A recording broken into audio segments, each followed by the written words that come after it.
Hello, everybody. Nick here from Pro Wrestling Unlimited, joined by my favorite commentator in any sport ever. I'm sorry, Dwayne Kuiper. I'm gonna put you to the side. James Wow. Kincaid. James, how are you? Well, honored first of all to both be back and for that astounding compliment and introduction. Thank you. I think high it may be praise. because I've been playing a lot of MVP Baseball 2005 recently, and it's the Giants broadcast team as the play-by-play for the game. So that's all I've been hearing recently. Well, Dwayne Kuiper, who when I was at KMBR, I did work as his network coordinator for a couple of seasons, and he has a very near and dear place in my heart. Is just one of the great commentators of all time, one of the great people, and just super funny off the air as well. Is the great Dwayne Kuiper. So if you don't know who he is out there in wrestling land, look him up because he is tremendous at what he does. And maybe on the broadcast at West Coast Pro, I'll have to get he hit him high, he hit him deep on there somehow. But no promises. But I'll do my best to work it in. Oh, goodness gracious. Thank God. James, how have you been? It feels like whenever we do these West Coast Pro shows, that's our time to check in and say what's up and talk to each other and see how we've been, man. Yeah, it's just when with crazy times, we're all, very busy hustling in the Bay Area and everything. I've been fantastic though. I really have. And I am happy to be back on here talking about not one, but two West Coast Pro Wrestling shows coming up this weekend. Most predominantly, obviously, as you can see, is Savage Mode Friday in the State Room of South San Francisco, but also Saturday. On here in WWF back in the day, Mrs. Foley's baby boy and everything coming home and all that stuff. Santa Cruz in the 831, we have As Real As It Gets, and the 831 is my home area code, Monterey County. So I'm excited to be doing not one but two shows this weekend for West Coast Pro Wrestling and Prestige Wrestling, with Savage Mode on Friday and As Real As It Gets in Santa Cruz on Saturday. It's just very, very special to me to be able to be going home of sorts. Not quite Monterey or Pacific Grove, but close enough. I'll take it. Close enough. You're still by some water, so it'll count. Yeah, absolutely. I am so excited for this weekend, chock full of professional wrestling from two companies that put on absolute stellar shows every single time they come out. This Friday, March 11th, at the State Room and streaming live on IWTV, Savage Mode. This card is, I say it every single West Coast Pro. This card is nutty. This is the best one we've seen. Dude, it keeps getting better. Granted, now this has the addition of being a co-show with Prestige Wrestling, who I had the opportunity to go to their last Roseland Theater show in Portland. And it was just phenomenal. And we'll talk a little bit more about that once we get into the tag team championship match, because I want to talk a little bit because that was the second match of the night, and that was a lot of fun. But let's talk a little bit about this card for Savage Mode. On Friday, we have 44-0 taking on the Conglomerate. We have MV Young and Sonico facing off against each other. Robert Motter and Vinny Mazzaro, which is going to be an absolute banger. I love watching Vinny Mazzaro matches. They keep me so entertained from start to finish. Alex Shelly will be taking on Titus Alexander, Kevin Blackwood, and Malachi Black. Good gosh, I can't wait to get into that one. A three-way dance for the Prestige Tag Team Championship. C4, who are the champions, facing off against Reno Scum and the West Coast Wrecking Crew. And in your main event, there must be a winner for the West Coast Pro title. AJ Gray taking on Jacob Fatu. Good gosh, there's so many of these that we could jump into and immediately talk about how excited we are, how pumped we are for this one or for that one. But I want to start off with one that I'm really excited for. Mike Bailey and Nick Wayne. Nick Wayne has been on an absolute tear, facing off against every name in professional wrestling that you can think of. And he's going up against Speedball Mike Bailey. Every time Bailey has been at West Coast Pro, the dude has put on a contender for match of the year, and I have no doubt that this is going to be any different. So you're not supposed to play favorites in this game and everything like that, but I just have to say how much I've enjoyed the last two West Coast Pro shows getting to call Speedball Mike Bailey matches. It has been a tremendous pleasure. It's been a learning experience. It has been so special, spine tingling, hair raising, goosebump inducing. Speedball Mike Bailey, 2 match of the year contender matches, the triple threat with Ray Oris and Aramis, and then, against ACH last month. He has not disappointed. And now you get to see Nick Wayne, who is this absolute prodigy, to be doing the things that he is doing, to be capable of doing what he can do in the ring at his young age, to be taking on the quality and level of opponents, to be working the schedule that he is working, to be all elite at this young point in his career is so very impressive. And now maybe the deepest water he's ever jumped into here with the role that Mike Bailey's on, the buzz that Speedball brings into it. So I have definitely got this one circled for Friday night in the stateroom at Savage Mode. I wonder what it has to be like to sit and you're like, I don't know, your 6th period homeroom class being like, in a couple hours, I got to go wrestle Mike Bailey. Oh my God. That it's going to be nutty. Nick Wayne has been on a tear lately.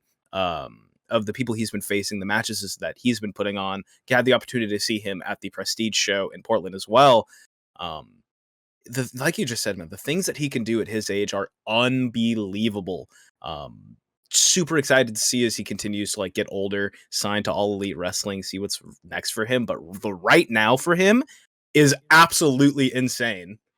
It's mind-boggling, and I can't wait for that one. And I do, before we move on to the next matches we have here to talk about, I do also want to point out we got Shaza McKenzie and Nicole Savoy that will also be in action at Savage Mode. We need bigger flyers because just the sheer amount of talent and action that we're bringing in. And Savage Mode is sold out. You can still get tickets to As Real as It Gets in Santa Cruz, but Savage Mode, the only way you can see it if you don't already have tickets is on IWTV. It will be myself alongside the professorial Alyssa Marino and Veda Scott. So it'll be a hashtag full squad on commentary for Savage Mode. So definitely check that out on Independent Wrestling TV, where you can stream it all the way live from the stateroom to your computer. So I definitely hope you do that. But yeah, Speedball Mike Bailey, Nick Wayne, just that one, it just whets the appetite for some of the great action that we got to talk about here. Oh, absolutely. And you talk about having a 3-person team for this commentary. I wonder what that's going to be like, calling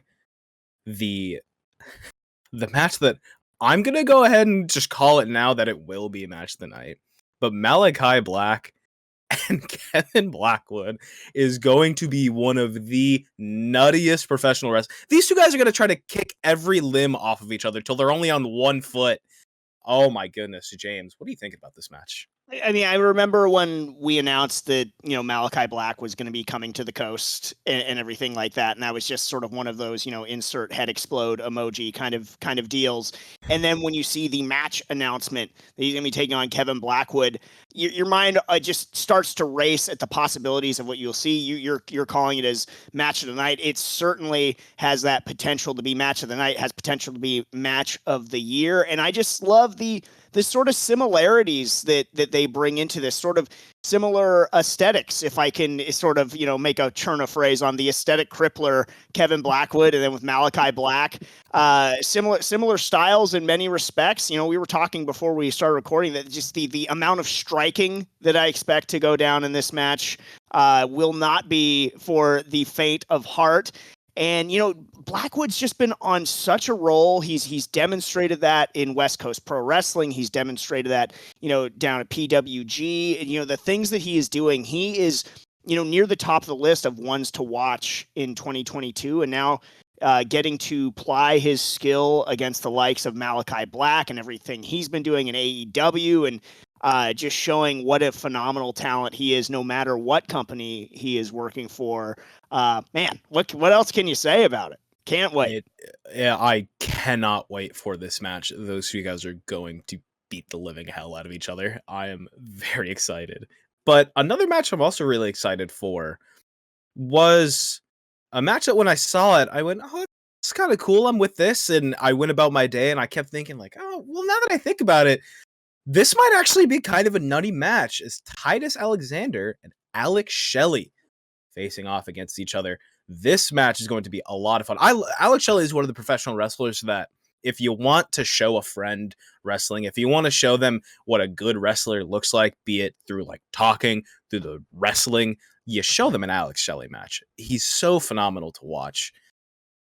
Such a big fan of Alex Shelley. And this one, I agree with you. Sort of like maybe with all the other things being announced, it maybe flies a little bit under the radar. But I wanted to make sure that we highlight this one because, yes, Alex Shelley, a legend in his own right. Titus Alexander, another very young, dare I say, prodigy type wrestler that we got here on the West Coast. And something about Titus Alexander that I've really enjoyed and that we'll talk about again, when we get to the main event in the West Coast Pro Championship is that, West Coast Pro Wrestling getting to tell stories a little bit more long-term than sometimes you necessarily see in non-corporate wrestling or non-televised wrestling and things like that are these longer stories. And Titus Alexander's journey from just being this young professional wrestler that everybody liked into this just massive heel when he turned on Starboy Charlie, and the adaptability, the unfortunate nature of Charlie's injury, obviously putting a pause on Charlie getting his revenge or full measure of revenge on Titus, but they keep going. You saw Titus come out a couple shows ago with the like the crowdfunding Starboy Charlie, fund shirt and like tore that up and threw it in the crowd. And then at the last show, you see Starboy Charlie, who moving much better at this point in his recovery than I thought he had any business moving, was very impressive to see. So you see those threads continuing on here, and it just keeps you thinking about it. And I just must applaud Titus Alexander for, as I say on commentary, having the most punchable face in pro wrestling and continuing. Hey man, you're not wrong. To be just that complete, just priggish heel. Absolutely. Both of those guys are extremely like fun wrestlers to watch. I hope Alex Shelley absolutely kicks the head off Titus Alexander. I'm just going to say that. Yeah, now. for the Prestige Championship too. So big opportunity for Titus, and Alex Shelley being back on the coast. He's had some great showings at West Coast Pro Wrestling as well. So very very interesting one there to see if Titus can continue his cheating ways to get by another big time opponent. Huge opportunity for him. Absolutely. Before we get in to the last match we're going to touch on, you did mention that Alex Shelley was the Prestige Wrestling Champion. I had the opportunity to watch him win that belt live at the Roseland Theater Show. I just thought that was so fun. Not really much I want to talk about. I just thought it was so fun. That Roseland show was West Coast Pro and Prestige do a thing where they remind me not only why I like pro wrestling, why I like going to shows and watching it, but it reminds me why I like showing it to people, why I like sharing it with my friends and like begging my friends to come to shows and like come check out West Coast Pro. You guys, I'm coming down to the show, like come with me. Bringing people. I brought a few friends out to my last West Coast Pro show. Goodness gracious, they all loved it. They had a great time. I was getting text messages the next day like, dude, thank you so much. I had a great time. Like, I really like even messages that were like, I really appreciate getting to see you again and kick it with you. I really appreciate getting to see the thing that you've been so interested in, always talking about. And like, oh, they had so much fun, and getting to bring that out of people is really what pro wrestling is all about. And having good on them for coming with an open mind too, because that was their first wrestling show, period, right? Yeah, everyone in that group, other than two people, that was their first ever professional wrestling show. That's amazing. So, and the fact that they were able to come and have open mind and have such a good time, I think it's an important lesson to all of us. If you try something new without any sort of preconceived notions about it, you'll be surprised how much fun you can have. And I really must applaud you once again for being a good ambassador to West Coast, to be bringing in new fans. And, we were again talking a little bit off air. You're going to be rolling even deeper. I understand later on this spring. This coming April, to game related, the second I saw Minoru Suzuki get announced, I copped tickets. The second I kept seeing a couple more tickets. Let's just get them. Everyone get them. We're all rolling deep to the show. We're pulling up. Oh my God, it's going to be so fun. Pretty soon the stateroom's just going to be like half of my friends. Bless you. No, I love that. No, we super appreciate that fact. And, the more sort of new eyes we could put on pro wrestling, new fans that we can create is a sort of a task that's near and dear to my heart. And so that's awesome. And good on you for getting up to Prestige as well. Yeah. When I was a young lad, I spent about 5 years in Portland. So I got love for them too. Yeah, it's a very beautiful place. I had a great time and got to like cap it off with watching wrestling in a beautiful venue. Like you can't complain at all. You can't get Tremendous. mad at that. I want to talk about the main event here because this is the kind of match where if you are coming with friends, let's say this is your first ever West Coast Pro show, let's say you will be attending Savage Mode. Watch out during this main event because there needs to be a winner and nothing is stopping these two guys from beating the living hell out of each other. It is the West Coast Pro Championship. AJ Gray, the champion, defending against Jacob Fatu. A couple of shows ago, these two gentlemen faced off against each other. The match could not end. It had to come out and be stopped. This coming Friday at Savage Mode, there needs to be a winner. James, I'm kind of scared for you and your team over there. Please be careful. Well, fortunately, I'm rolling deep this show too, so I got not one but two toughs that can protect me when I get scared during the main event. But yes, there must be a winner. I am not sure exactly what that will entail. Did we hire more officials? Did we hire more security? Have we triple reinforced the ring? Is sort of San Francisco PD going to be more on hand? I am not sure. All I know is that there must be a winner here, and this goes back to what I was talking about when we were referencing storytelling and everything like that. And this feud has gotten so personal and has gotten elongated between AJ Gray and Jacob Fatu. And you've seen that sort of slow burn turn of how, power can be corrupting. It can go to your head. And AJ Gray becoming the West Coast Pro Champion, I think a lot of people lauded that and were very excited for him. I know I was. And then as he, kept that hold on it, he started maybe feeling himself just a little bit too much, started saying that he runs the entirety of the West Coast and sort of in a rather, I would say, disparaging fashion. And as I said at the time, and I'll say it again here, the Samoan Werewolf entered the chat saying that, hey, you don't run the West Coast. This is sort of my territory. And then, let them go. Light 2 matches and let the sparks fly. And they certainly have. And they've gotten to tell this crazy story from, that brawl going into their first match with the controversial stoppage into, Juicy Finau being assaulted and then being assaulted again when he got that title match into the tag match at the last show, situation critical with, taking on AJ Gray and Effie. And now it's all led to this, what I can assume is an endpoint between these two. Because again, we say that there must be a winner and it is for the West Coast Pro Championship, but certainly, one of the more volatile feuds that we have ever had in West Coast Pro wrestling. And I can't wait to see it finally hit that culmination point.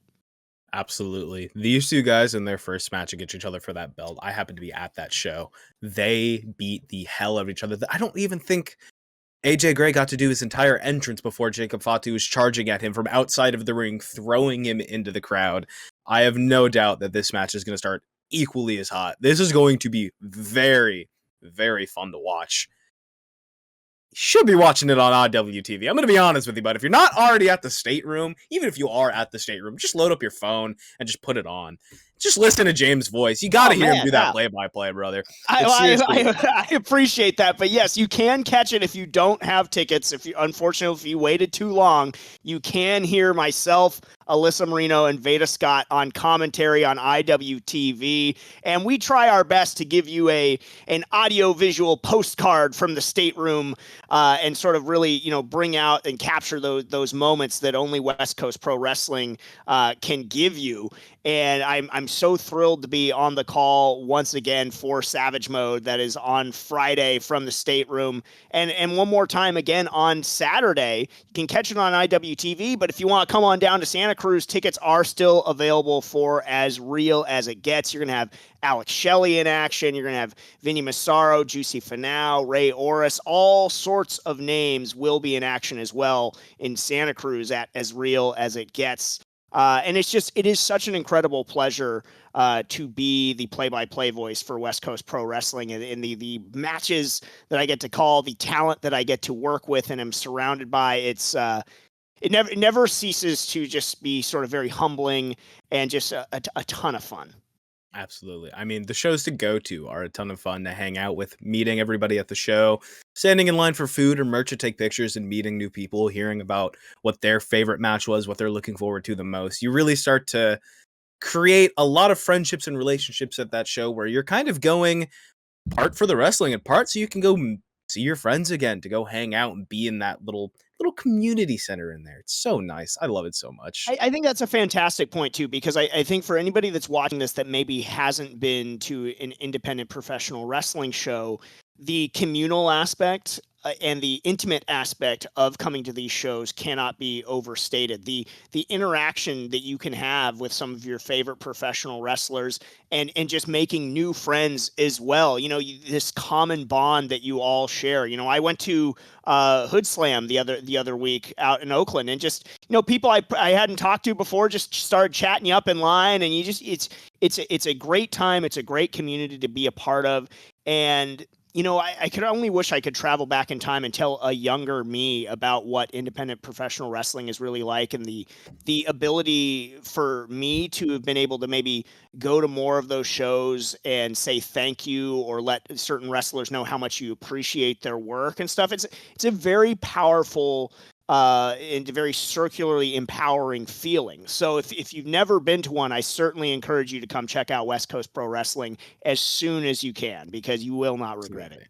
There's a beautiful feeling at the end of like each conversation I had at people's merch tables, right? I get to just shake their hand and be like, I absolutely love watching your wrestling. Like, thanks for coming out tonight and doing what you do. Like, I love watching wrestling. And some people might think, oh, they probably hear that all the time and stuff like that. It never gets old for them. It's I in a couldn't large part imagine, man. why they do it, and it helps spur them on, and all of us on. Any sort of compliment, or if I in any way have helped improve or be a part of the soundtrack of somebody's pro wrestling fandom or experience, that's awesome to me, and it really is motivating. Absolutely. I really do love the kind of like community that professional wrestling builds up around, especially at these live shows. It's going to be a great time. I highly recommend, if you have the opportunity to make it to that Saturday show in Santa Cruz, get your tickets now. Get down there and definitely be watching this Friday, March 11th on IWTV Savage Mode. I'm so excited. James, thank you for coming on and chatting with me again about just the gift pro wrestling that is West Coast Pro. I love it anytime, and we've got some crazy shows coming up as well. So I know we will be talking again real soon, and I'll be seeing you even sooner than that, my friend. So absolutely. Thanks everybody so much. Definitely check out West Coast Pro Wrestling. Love all of you guys. I love you.